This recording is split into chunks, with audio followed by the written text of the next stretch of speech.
modern human is wrestling with mental health as much as the caveman was challenged by environmental threats.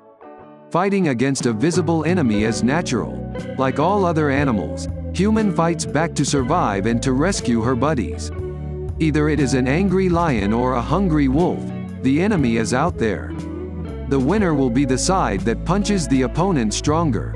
In the case of mental disorders, however, things often mix up. The enemy instead may be totally invisible. A harmful habit or attitude may be, if not more, as destructive as being attacked by a lion. We may not even realize our mistakes until a physically sensible damage is manifested, which then may lead to further disorders. Mind and body are so connected that identifying the root cause of a disorder needs a proper contemplation.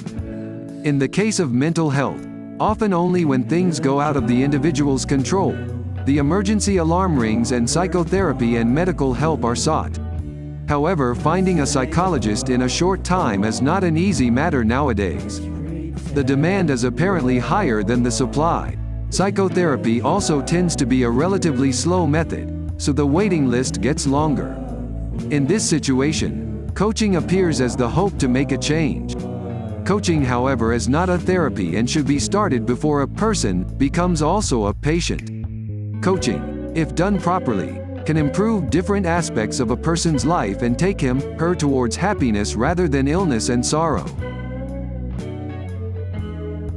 The term coach is traced back to 15th century, when it was used to refer to carriage in some of European languages. Later and in 18th century, it was used to refer to a private tutor who carries a student through an exam. Nowadays, coaching is applied in fields such as sport and business to achieve competitive performance targets.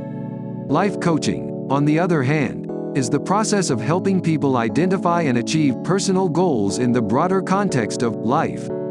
This has been of such a high demand through the history that numerous traditions and religions appeared, each of which gave their own opinions of what the life is and how to live it. Although science remains silent and leaves the question for individuals, the complexity of modern life caused by urbanization, digitalisation and information explosion challenge the mental capacity of human being, whose physical body has not evolved much comparing to the Stone Age. In modern societies, people are so busy or separated that there is no opportunity to share and exchange life lessons in a relaxed environment. Parents are supposed to work full-time and grandparents and relatives are often absent, living separately beyond concrete walls of urban apartments. While loneliness is the emerging pandemic, the need for personal life coaching that care for each individual is felt more than any time. And yes, in 2021 one may not need a personal couch, but definitely needs a life coach.